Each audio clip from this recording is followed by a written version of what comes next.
Job cut is too much. We're talking about people here, so let's just start with that. But 100 in context of how big Apple is, and in context of the size of the layoffs that some of Apple's peer group have done, is very minimal. But layoffs at Apple, no matter how many people are involved, have an outsized influence, right? It's an outsized understanding of what's going on here. Apple simply does not do this. They've done it 4 times this year, 4 times, Mm. right? They've probably done 4 rounds of layoffs in the 20 years prior to this year. Wow. So this is notable. At the beginning of this year, you had 121 people at an AI Siri related operations group in San Diego, California. The end of February, you had several hundred people across 2 projects that were shut down. One, the self-driving car initiative, the other, a micro LED project, right? And if you really look at it, both of those have to do with cost cutting. Even the San Diego one has some cost cutting involved there.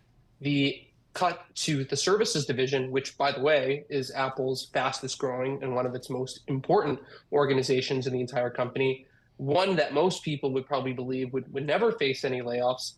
That is where the cuts happen. So about 100 jobs, mainly across Apple Books and Apple News. We're talking about engineers. We're talking about design. We're talking about software quality assurance and testing. These people worked across many different platforms within Apple services. Some of them probably touched the App Store. Some of them probably touched Apple Music and Apple TV to some extent. So that's 100 resources there. And if it wasn't purely a cost-cutting move, Apple probably could have relocated those people to other teams from the get-go. To be fair, they're getting 60 days notice here. They have 60 days to find another job within Apple. I would venture to guess that far fewer than half of the 100 people will find a new job within Apple in the next 2 months. So most of those people probably will be leaving the company in 60 days from yesterday when this was announced internally. So this is quite a big deal, although it is 100 people comparatively. Yeah, and if you're one of those 100, it certainly doesn't feel like a small job cut. Having said that, Mark, why is it then happening? As you said, 4 times this year, this does not happen at this company. So why is it? It's a company that's got a very rich balance sheet. It's got lots of cash. What's going on? So let me start with yesterday's cut. So Apple Books is not a big part of the overall pie of revenue for the Apple Services organization, right? It's probably one of their weaker services. They don't invest a ton in it. It's not a true moneymaker.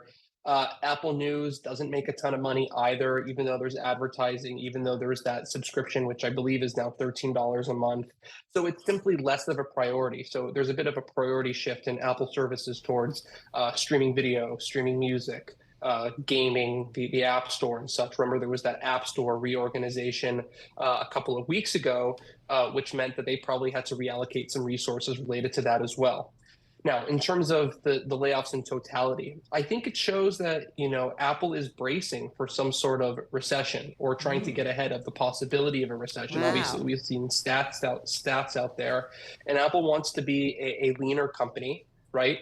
They're not able to spend extra few billion a year at this point, or they don't want to spend an extra few billion a year at this point on bets like the self-driving car, like the micro LED project that they believe there's a strong chance will never come to fruition, right? Apple can continue to spend a billion a year on each of those projects, rack up a bill of an extra 10 billion over the next 5 years and get absolutely nowhere. But they decided to save that 10 billion and probably reinvest it into bigger priorities like generative AI. They're working on the tabletop robotics project that I've reported on. They're working on a new iPad that's going to require a lot of R&D. This is a 19-inch iPad that can fold in half.